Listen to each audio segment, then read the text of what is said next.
Okay, we got Sparky playing Valder in the blue versus Disobeyed, also known as X. Going to be playing Ryota in the black, and this is a game from July. This Esther Metal, they're playing on Gigantic Icefield, not to be mistaken for Gigantic Snowfield. And we're going to see the battle of the mid tiers. I actually think Ryota has a lot more potential. I've definitely seen him put up some like okay results actually, but he isn't played too much. I think there is a level of like you need a lot of pre-planning. You need to really know how to use your tier 1. He's very map dependent too. I guess is another big weakness of him. And on the other side, we've got Valder, you know, the once king of Wargroove 2. Definitely the strongest commander by a large margin. And he is now safely sitting in his mid-tier spot right now. Still pretty good though, actually. I think if other commanders were brought down a little bit, he'd actually be in a pretty good space balance-wise.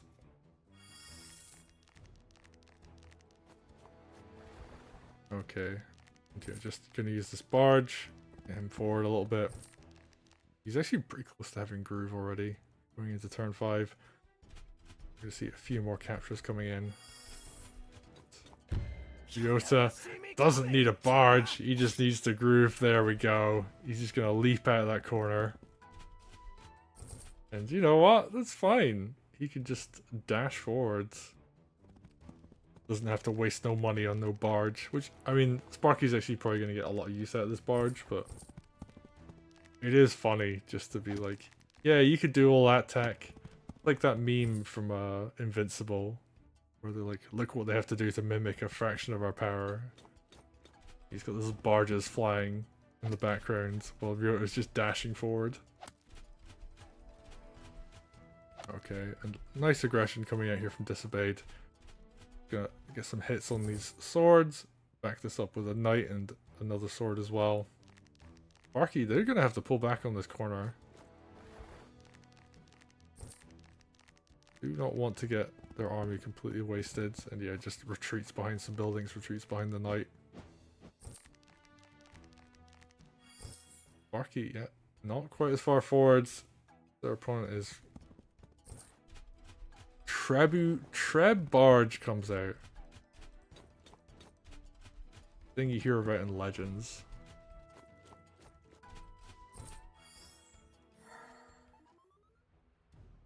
I'm curious to see, is this going to play out well? Are we actually going to see some Treb action?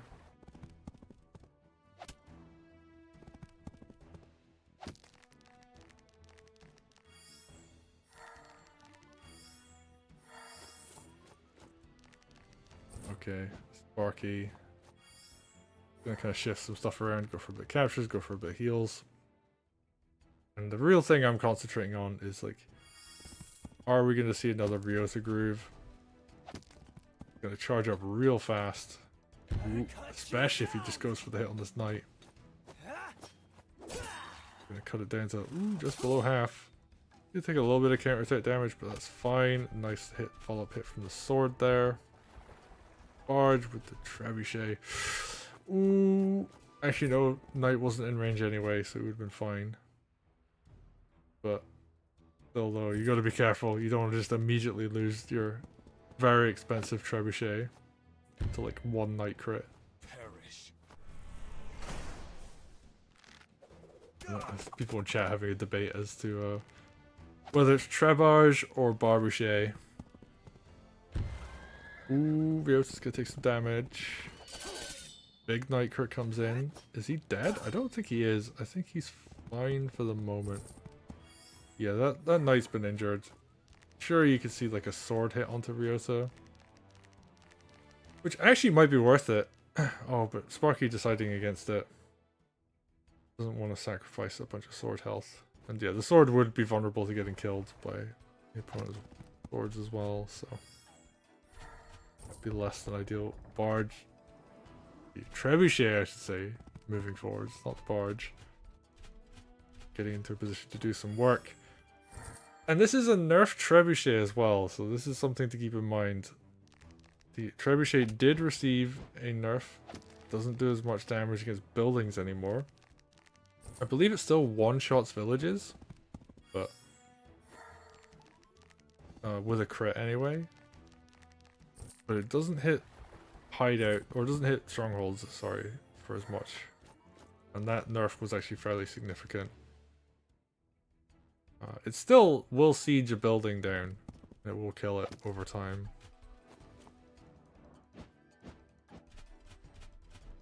But the nerf to trebuchets was considerable against buildings. Okay. We see some really nice maneuvering here. It like just doesn't want to let anything die. A lot of pressure on this stronghold actually. This dragon is really scary. There is a mage. The mage is on a road. Oh, he's gonna get a free hit on that knight. Oh, that's such a shame. And Disobeyed might be a bit spread thin here right now. A lot of cheap small units kind of wandering around. Don't know what this trebuchet can do. It is going to threaten this army though. This force over here has to pull back.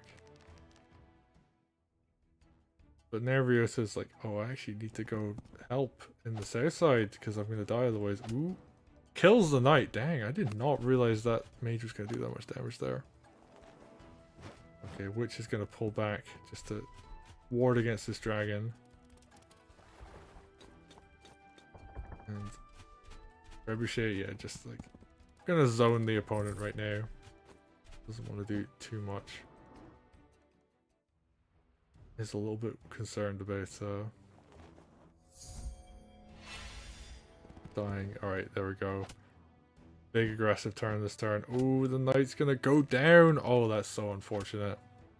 And now, I don't think Ryota has enough. I think there's just too much stuff on the south side. Disobeyed just doesn't have any army left. There's this big clump of units with the trebuchet here, but they're not really achieving anything. They're just kind of zoning their opponent. And yeah, Diso, oh, just getting completely overrun now. All this army's going down. And gonna set up to kill the stronghold. There's nothing defending it anymore. Ryota could get the juiciest tier 2 groove ever, and it just isn't gonna be enough. And Disobeyed's like, oh, I gotta go do some damage right now. Hits Valder, interesting. I don't think that's going to achieve much. Okay, he's going to go for a knight crit. Yeah, that's actually a lot. One more knight hit would do it. Can Ryota get the tier 2? Can Ryota dash across map? Is this actually going to work? Okay, he's going to do like some damage, but his stronghold's completely screwed. And yeah, he just like dies. Okay. And Sparky, I don't quite know where Disobeyed fell behind. Maybe it was the lack of balloon transports. Maybe like this. Maybe Sparky was able to build a unit count that way. Maybe Sparky was just taking better trades. I don't know if he skipped a build to get that trebuchet out, for example, but somehow, I think it might have been the air unit difference actually. There was a lot more air units on this side, but somehow Sparky able to get the big lead. Disobeyed, despite having the Ryota groove, fell behind. And yeah, I mean that's how it goes sometimes. Trebuchet, I mean, Trebuchet's an interesting one. It did zone the opponent's army, but all that meant was that they just couldn't push. And like it wasn't able to out tempo the dragon. Yeah, someone in chat saying, you know, dragon would have dragon got like a lot of free hits on dudes, which, you know, yeah, fair enough. It's pretty good for that. Okay, well, we're gonna call it there. Thank you everybody for watching. To actually mark who won this match as well. Really important thing to do. And Sparky gonna take it. GG's.